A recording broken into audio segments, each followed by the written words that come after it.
By calling all this the content of a garbage bin. And the letter will be right. Tell me what you throw into your garbage and I will tell who you are. Look, in Soviet times no housewife would throw into the waste bin this glass bottle or a plastic bag like this. For food leftovers, janitors gave special bins. A respectable German Frau not only will throw away the glass, but will not overlook a metal bottle cap. Apparently, we have begun to live better than the Germans, because all this will go first to a garbage bin, then to a garbage container, and finally will get to the dump. Way far from here, in other countries, people know how to turn garbage into dollars. There are known in the world more than 800 recycling methods for various kinds of waste, through which construction materials, railway ties, even liquid fuel are produced. But we don't need extra money, because in contrast to other European countries, we have vast lands and have not exhausted all natural resources so far. Probably for this reason, a primitive formula of waste recycling is used most often in our country: air plus water plus time.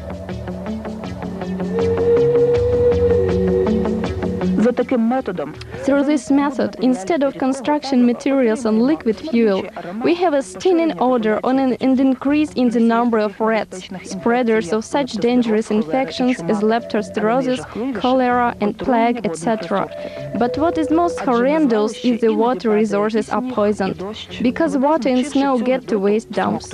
Upon getting through all fields, the water is absorbed by the soil and being enriched with bacteria and dangerous compounds of chemical elements, it mixes with underground waters and falls into the nearest rivers.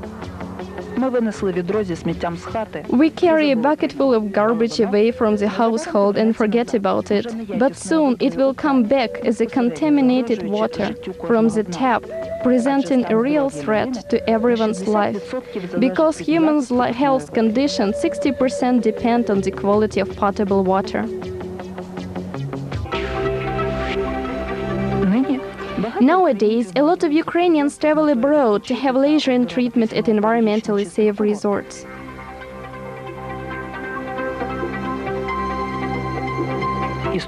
It is believed that nowadays there are no such opportunities for that in Ukraine, but it is not quite true.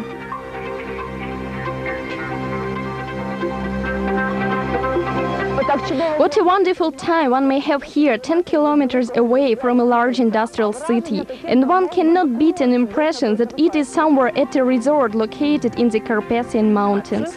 And this is eastern Ukraine, the Kharkiv Oblast, a village called Vilhivka, a locality where the quality of potable water is proved to be unique by the scientists. Colorless, scentless, absolutely transparent, with no harmful admixtures.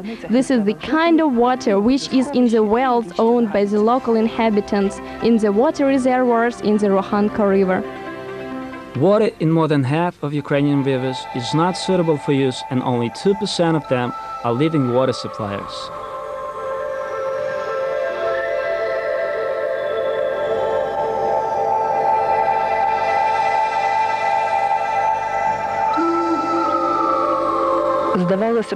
It would seem that the inhabitants of Vilhivka are incredibly lucky. The village was founded in the 1970s as a demonstration of exemplary agro-research enterprise.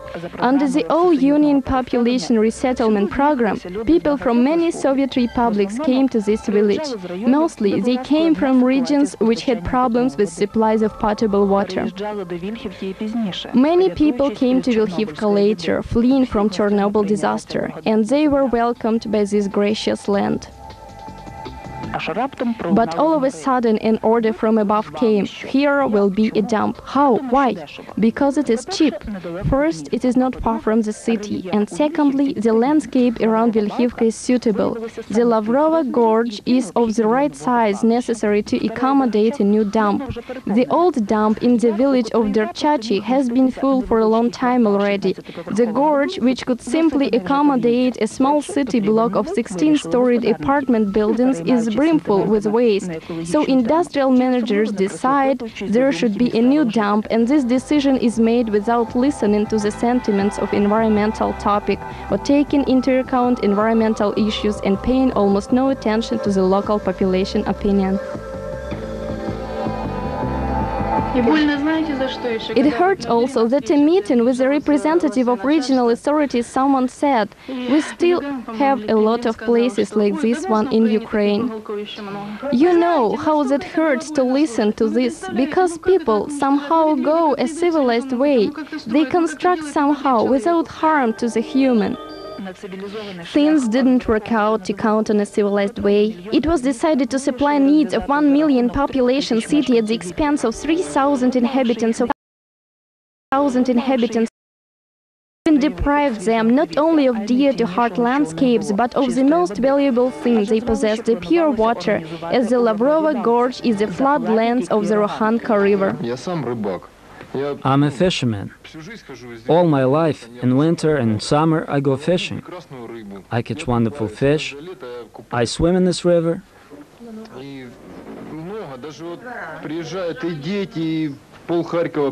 Half of Kharkiv inhabitants come here. If the dump were built, the Rohanka River would interest chemists rather than fishermen, because what fish can live in water which contains chlorides, ammonium salts, cadmium, lead, bismuth and nickel? And even the biology teachers would not mention that on the slopes of Lavrova Gorge, pesk flower and other plants of the Red Book used to grow and owls used to nestle here.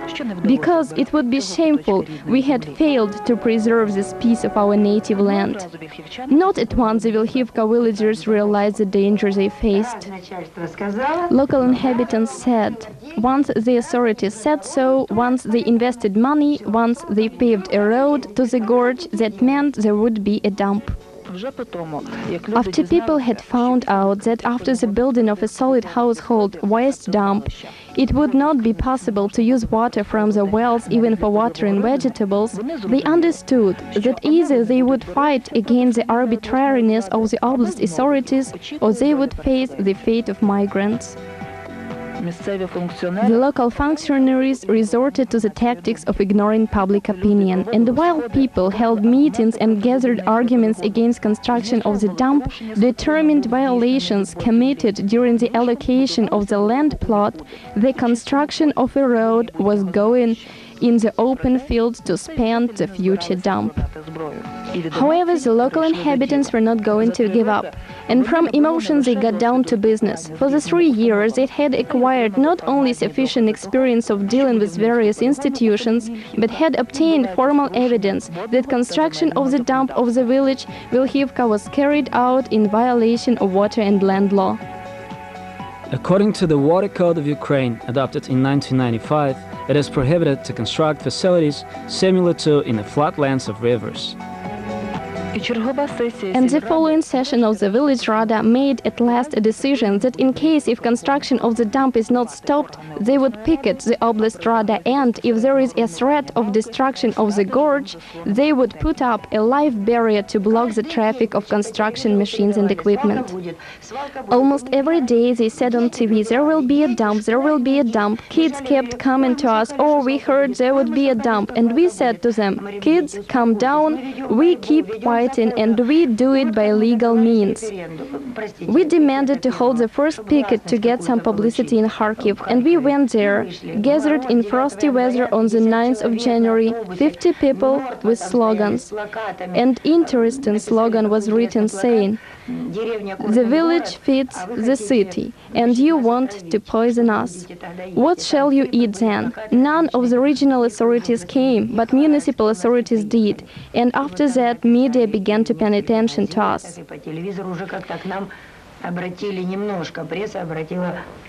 The picket of the Oblast Rada granted our case some publicity. The mass media began to write a lot of objective articles. We already had a conclusion that the water would be poisoned. People came and asked questions. And there were many, about 10 articles in our favor, and they kept raising the same issue. Who will win? Yes, they understood that a city needed a dump, but how to solve this problem? But we received some support.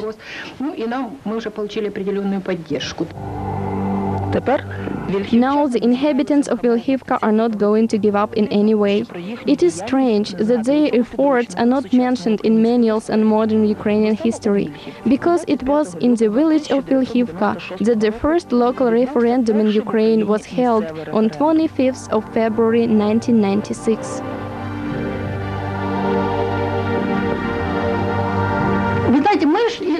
We went always, used any means, everything to win.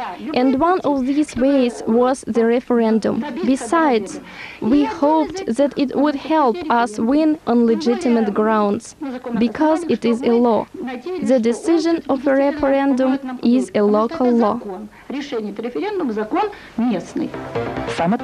That is right. According to the law of Ukraine on Ukrainian national and local referendum, decisions that have been passed in result of referendum do not have to be approved by any state facilities and are of the supreme legal force. We were the first village to do this. Nobody in other cities or villages did it. They said on TV and everywhere, "Oh, there is only a small group of them. There are inhabitants there." And all of a sudden, these villagers rose. It was not just connected with the dump, but also with human political consciousness, villagers' consciousness, to stand for their rights.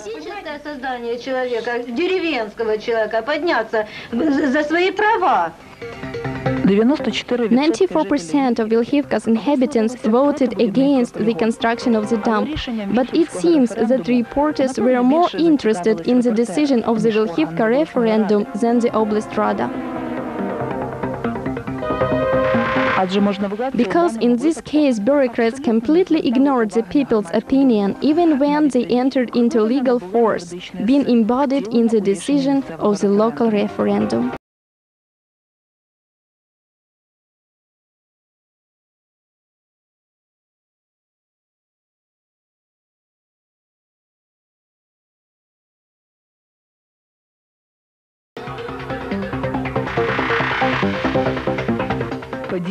Not only journalists were interested in the developments which took place in Vilhivka. After the picket of the Oblast Rada, the information about the struggle of the Vilhivka villagers got into an electronic newspaper that was distributed among environmentalists via computer network. A non-governmental organization Ekopravo Kharkiv responded to this information and offered Vilhivka inhabitants assistance in legal protection of the environmental claims. The Constitution of Ukraine guarantees our citizens the right to apply to judicial institutions for protection of their environmental and other rights. Our organization just helped the citizens to make legally wise step for protection of their rights. That is why we assisted the citizens in formulating legally correct requests for environmental information and the conduct of environmental expert examinations, as well as in writing lawsuits to the general and arbitration courts. This case falls under the category of very complicated cases because in the lawsuits not only environmental rights were protected, but the rights on the land and local self-government.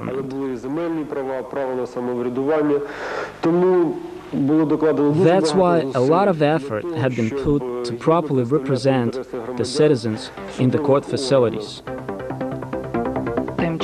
Meanwhile, while the Ekopravo lawyers looked into the labyrinths of law for a way out of this difficult situation, an opposition between the local citizens and the oblast authorities continued. In summer of '97, the situation dangerously escalated.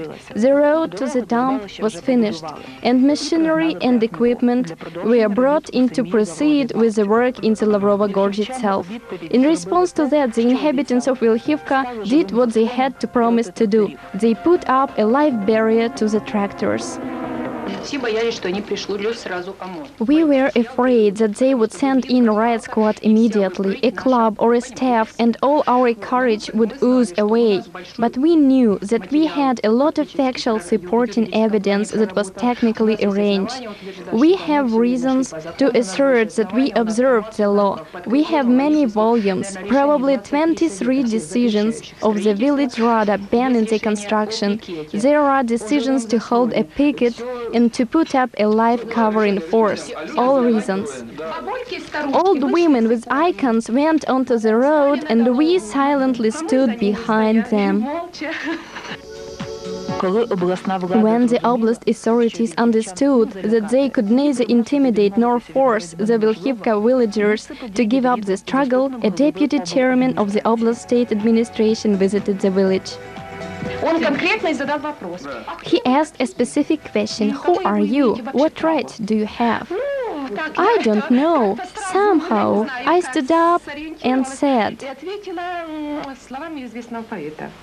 I am a people whose power of truth by no one has been defeated yet. And then gave an answer to the second question: what right do you have? To live, I don't ask for this right from anyone. To live, I will break all the chains. And after that, these words, he got completely startled and went down to howl to us. After this meeting with the Vilhivka inhabitants, tension in relations between the village and the oblast Radas began to gradually subside. When there is a conflict, there should be goodwill to resolve it. I cannot say about us, surely, but the people we met with and the village Rada had this goodwill. They stopped construction of the dump that was supposed to be 1 kilometer from the village, and the Kharkiv Oblast State Administration began negotiations with a German firm on possibilities of use of modern recycling technologies. And now, instead of a question where to build a dump, another question has to be resolved: where to build a recycling plant.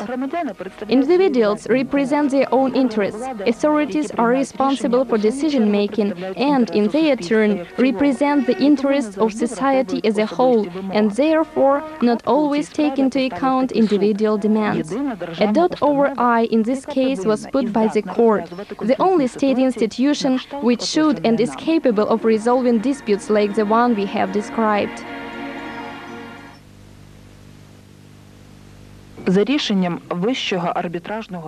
According to the decision of the Supreme Arbitration Court of December 26, 1997, Vilhivka village Rada demands to stop the construction of the dump in Lavrova Gorge were proved legal.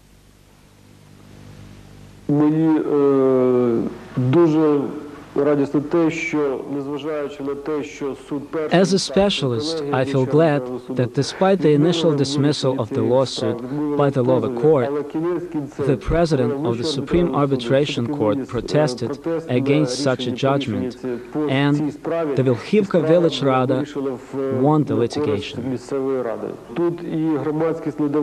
And in this case, people didn't want to come down, and professional honor sort of pushed us to go through to the end and gain a positive result.